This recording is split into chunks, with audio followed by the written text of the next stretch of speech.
hear the word chevron, I'm going to want you to think about this. And you see all this white stuff? That's sand. Looks like a big wash came over that.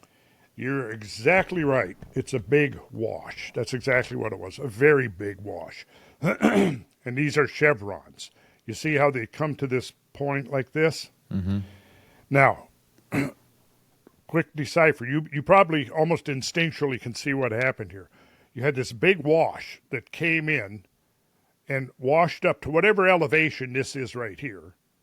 And it stopped right here. And it's typical with these kinds of deposits, when you ever have a water flow that's slowing down in velocity, if it's carrying sediment load, the coarser, larger sediment gets deposited first, and then as the water continues to slow, the coarseness of the sediment continues to get finer and finer, and then finally at the end of the flow it'll be sand, or even finer in terms of silt.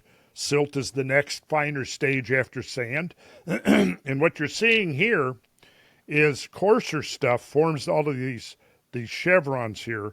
The sand up here is at the distal. This is where the wave came in. It came up this far, it stopped, and then it reversed and it flowed back out. Now, if it had only been flowing one direction, it would have been much more regular, a current ripple train, where you would have had almost like ripples like you see at the beach, or along at a sandbar along a creek. But what happened here is that this was a bi-directional flow. It flowed in, stopped, and then it flowed back out. So as it flowed back out, it basically, you can see, if it had not flowed back out, this would have been like a continuous ripple ridge across here. And there would have been ripples, see, that would have been what we would call semi-parallel or sub-parallel. We say sub-parallel, meaning they're not perfectly parallel, but they're distorted, but they're more or less parallel. So that distortion is also going to be a measure of how much turbulence is in the water flow. If it's a continuous smooth flow of water, you'll get nice, even deposition of current ripples. They'll be nice and parallel and so on.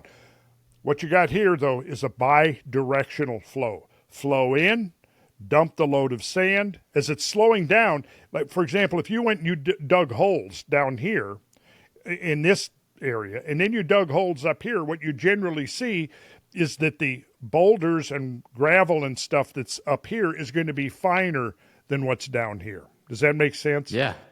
Yeah, perfect. So you come up here, you see the sand, so you know that right up here, it makes sense. The water come up here, stopped, it dumped its sand load, and then it turned and flowed back out. And as it flowed back out, it just, it just pulled. In a sense, you have nice ripples got pulled. And that's what creates the chevrons.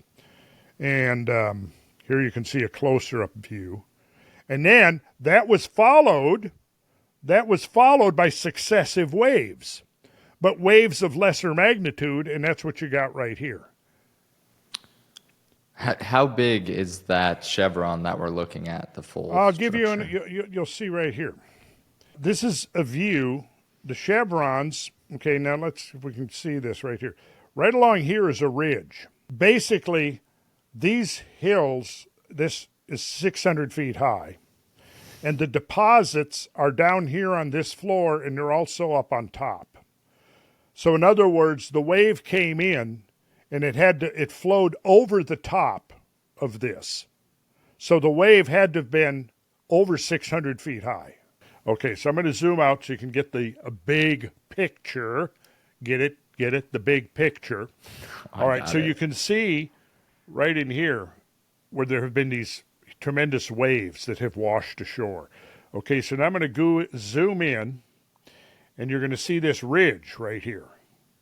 Okay, let me see if I can go to 3D view here and zoom around. So what you're seeing here as we come in is that this wave came in, and it washed over this ridge, because here you can see the overwash, the deposit. Well, this ridge that we're seeing right here, That is this line of demarcation, this line of elevation change right here. Okay, so now you get what I'm saying. That edge, that 600-foot embankment we were looking at, is this ridge right here. So the water came in from seaward this way. It hit that ridge, but it overtopped the ridge. You see, up onto this plateau. So the water had to be over 600 feet because otherwise it wouldn't have overwashed. You see what I'm saying here? Yeah, and you get the picture? I get the picture. Yeah. And how far inland is that ridge? Okay, so down here is your scale of miles. It looks like it's about, okay, that's 2.25 miles if you can see the scale bar down here. Yeah, so it looks. So that's 2.5. So that's probably 4.5 miles in. Wow. Now, 4.5 miles in, maintaining at least a 600-foot wave. Yeah, but you can see it overwashed, and then this right here, you can see this is the limits. This is how far it got before the momentum of the wave was pretty much expended. And then it would have drained back off. And if you look down here, you can see here the chevrons are much more disorganized than they are further up. Well, that would undoubtedly be because this water up here is draining back off, and during the stages of the draining, you would have had a 600-foot, almost like a 600-foot waterfall right across here. If that makes sense. And you even see you've got some recessional stuff going on, which is exactly what you would expect, because like I'm going to show you in a minute, and you're going to learn about, if you don't already know, what a recessional cataract is.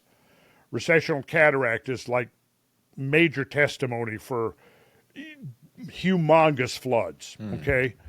And you can kind of see this scalloped ridge line here. Mm-hmm. That is going to be primarily the water draining off the upland. Because remember, look, from this elevation to this elevation, 600 feet difference, roughly. Yeah, here you can see it's very prominent. But at this point, you see, you're not under the tsunami wave anymore. But here, so this water came here, and then it would have flowed back off, and you can see like this incision right here. Before the water flowed off, this would have been like a continuous ramp right here, a continuous embankment. The water is like ate into that embankment as it flowed off and created this cataract or this alcove right here. The wave came in here from somewhat behind. This is looking more or less north, or more or less the direction of the wave moving in. So the wave would have come in more or less like from, the lower left side of the screen here, and then it was tall enough that it overwashed this hill and flowed onto this upland up here. Then when that water drained off, it would have drained back over. And if you can actually see, look at this smooth profile. That's because the water coming down is like wanting to pull out, and almost like it's wanting to build a delta out of this material here that forms. And these are probably ancient marine deposits here, because at one time this might have been much lower. I don't know the geological history of Madagascar. So I'm not quite sure what this change in elevation is here, other than the fact that in the ancient past, undoubtedly this was probably the nearshore submarine environment right here, and this would have been the coastline, right? And the coastline is migrated seaward.